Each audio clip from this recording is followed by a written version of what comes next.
organic, unpredictable, unknown, lovely, beautiful, a sense of fulfillment. This is part of the pleasures of life and not the chores of life.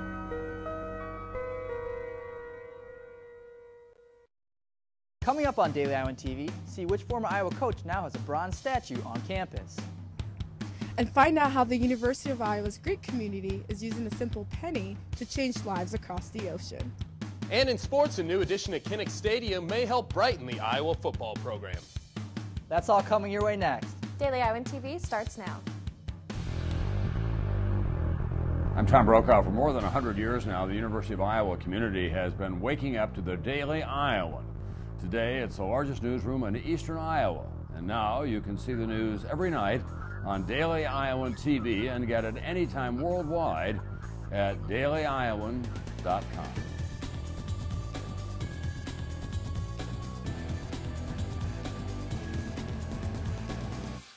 Thanks for tuning in to your Wednesday edition of Daily Iowan TV. I'm Brad Maxwell. And I'm Taysha Woods. Iowa's all-time winningest wrestling coach Dan Gable cements his legacy on the UI campus today after the university added a bronze statue of him outside of Carver-Hawkeye Arena. And what a perfect place to put the statue. During his career, Gable had 95-1 record in Carver. Overall, he had a career record of 355 wins, 21 ties, and only 5 losses between 1976 and 1997. He has coached 152 All-Americans, 106 Big Ten champions, 45 national champions, and 10 Olympians, 4 of which have won gold medals. He retired in 1997, but is remembered by anyone who knows Iowa wrestling. Now, 15 years later, the community has gathered as the UI puts up that statue so that everyone will remember him. It's not about history. It's about future history. That's what it's about. It's about people that want to be a part of something great in the future. That's what it's about. The statue is made by the same sculptor who carved the Kinnick statue that sits outside of Kinnick Stadium. Paper money and credit cards may be a thing of the past by 2020. That's according to a recent survey by Pew Research Center. Tech experts predict that smartphone swiping will become the new mode of payment in the coming decade.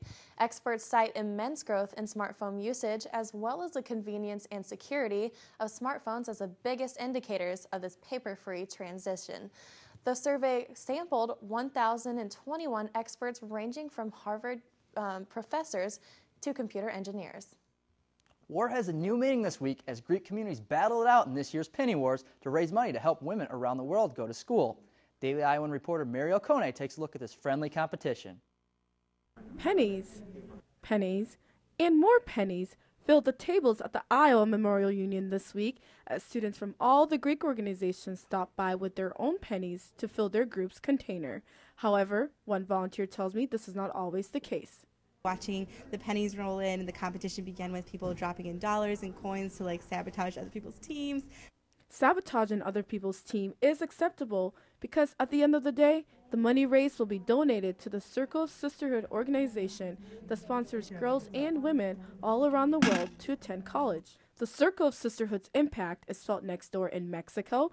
It has helped girls in India and women in many countries in Africa, such as Tanzania, thereby building a global community of women that they hope will share one thing in common, and that is a college education. Financial problems when it comes to education is not limited to developing countries around the world. I know that I've received help in the past, whether it be through loans or financial aid, my parents helping me. I've definitely had that help, and so I think it's great to provide help to others that it may not be as easily accessible to. And because it's funded by the Multicultural Greek Council, many of the executive members voiced that as a member of a minority group, it is important to promote education and awareness on campus. I'm a first-generation student, so being in school is really important to me, and I know that being able to help other people is a huge accomplishment. So for the university to stand behind us like this and supporting this organization is a huge, huge thing for me. So the next time you come across a penny on the sidewalk or one laying in the seat of your car, remember that every little bit counts. Mary O'Connor, Daily Iowan TV. Still to come on Daily Iowan TV, see the local political history of Johnson County and how some feel it favors one particular party. But first, let's check in with Daily Iowan TV's Mary O'Connor to see what we can expect weather-wise for the rest of this week. Mariel? Thanks, Brad. The pretty decent weather today is far from what is coming our way tomorrow morning, starting out with 55 degrees in the morning with an 80% chance of thunderstorms. This will continue to the afternoon with highs in the mid-60s. Going into the evening, it will cool down to a high of 54 with more thunderstorms. And looking at our extended forecast, the sun will greet us as we enter into the weekend, starting on Friday and through Saturday. On Sunday, however, we'll see some partly cloudy skies roll in with a high of 66. There will be a surge in temperatures starting on Monday, and temperatures will get as high as 75 Wednesday with a slight chance of thunderstorms later in the day. That's your look at the weather, Brad. Back to you. Some local Republicans said that they're feeling slighted by the University of Iowa after allegations of hiring discrimination to one conservative who was denied a position as professor at the University of Iowa College of Law. Daily Iowan TV's Nick Fetty looks at the history of politicians in Johnson County. The University of Iowa has been under fire lately for allegations of hiring discrimination against UI law professor Taysha Wagner, who claims that she was denied a position because of her conservative political beliefs on what is often regarded as a predominantly liberal campus. The Johnson County Republicans protested outside of UI President Sally Mason's office last week to bring attention to their belief that just because Republicans are outnumbered on this campus doesn't make their beliefs any less valid. President Mason addressed this issue during her interview with the Daily Iowan last week.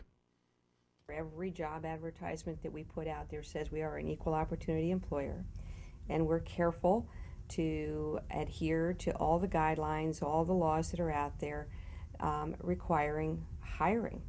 And I would tell you, political affiliation is not a question that's asked when we hire individuals. The University of Iowa and the Iowa City area in particular have had a long history of electing Democratic political officials. A Republican hasn't served on the Johnson County Board of Supervisors since Orrin Alt in 1962. Johnson County also hasn't seen a Republican county attorney since 1958 or a Republican recorder since 1965. Since 1920, Johnson County voters have favored Republicans in 5 elections of the 23 elections since then, having voted Democrat every year since 1964. In the most recent election, registered Democrats in Johnson County outnumbered Republicans by 2-1.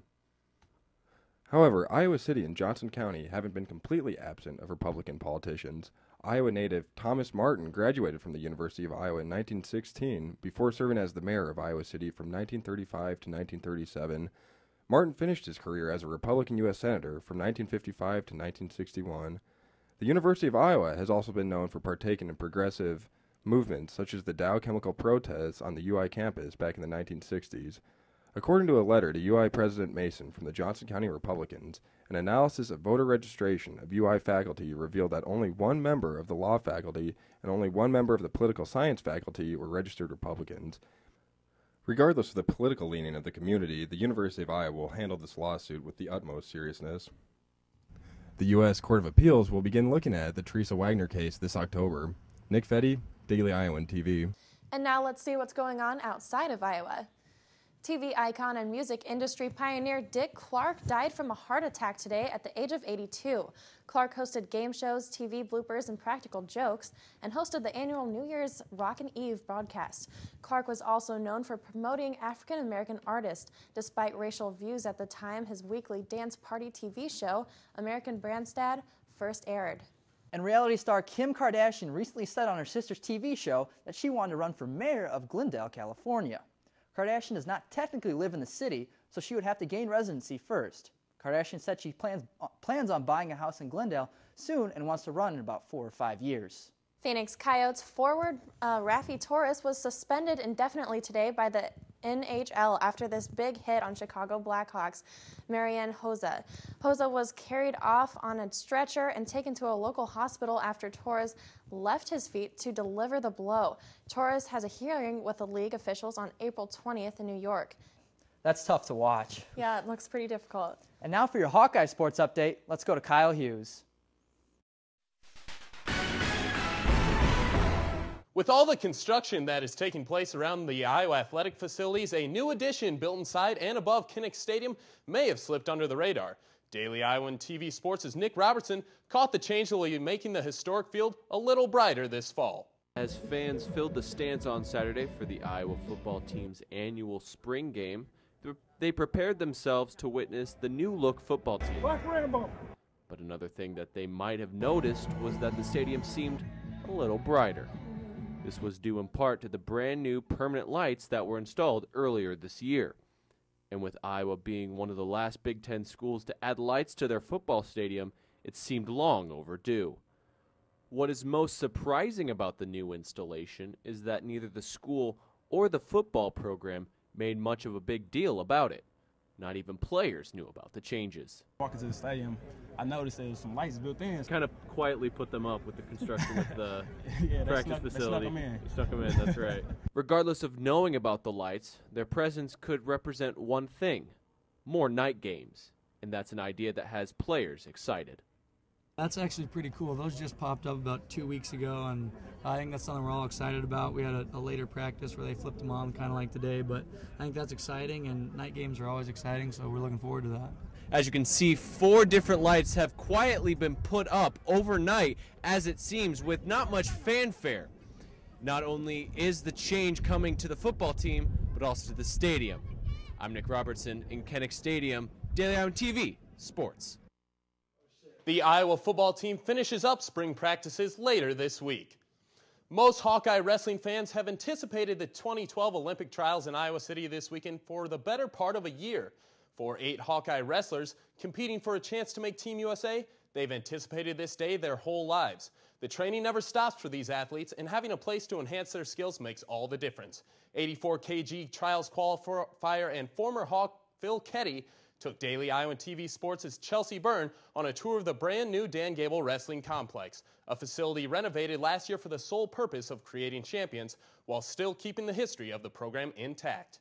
I'm going to check out basically our renovated facilities, go in and check out our new locker room, some of the stuff they added to it, and an improvement on some other things. In here we got new cold plunge. We didn't have this before, real nice for recovery. You know, it stays about 48 degrees. Turn the jets on, it cools off a little more. Good to get that hot cold with the sauna right here. You know, a good recovery tool, and also, you know, some sort of workouts, and also, you know, for cutting weight and stuff like that for the club level guys. All new showers and you know, redone locker room. We got some guest lockers right here to the side, off to the side where we have, you know, some guys who come in, they got half lockers, a space for them. And then this is our new locker room. It's pretty dirty right now. Good space, good open where we can talk to each other, communicate, see each other, and then you know, we got everything right here close to the wrestling rooms. This is the same wrestling room. The difference is the wrestling mats used to only come to where those pillars are, and the wall was about right where the mats ended. So, you know, we got all that extra mat space, overflow space, and room, you know, and then basically it keeps that same history where we're using the same room in here and everything like that, where there's been many guys who have been in this room who have had the same goals and achieved them. So you have that in the background, and you know it's achievable, and you just got to put the work in to get it done. Fetty said the thing he is looking forward to the most about this weekend is simply getting to compete again and seeing if all the hard work he's put in pays off. Be sure to check out Daily Iowan TV's ongoing coverage of the trials to find out which of the Hawkeyes advanced to be part of Team USA. And before you leave for tonight, check this out. A 7-year-old boy with leukemia got to live out his dream of being Batman for a day. A Wish for Wings and local authority teamed up to let the boy stop a bank robbery, dismantle a fake bomb, and battle against these 2 classic Batman villains. The day ended at City Hall, where the boy was given a basket full of Batman memorabilia. And only with Daily Iowan TV can you get a sneak peek at Thursday's print version of the Daily Iowan. Read about how this year's warmer weather has altered growing zones across the country. Plus, how former Hawkeye wrestler Brent Metcalf has turned himself into one of the USA's top contenders for an Olympic spot. That's your latest edition of Daily Iowan TV. Be sure to check us out the same time tomorrow or anytime online at dailyiowan.com. Thanks for watching, and have a great night.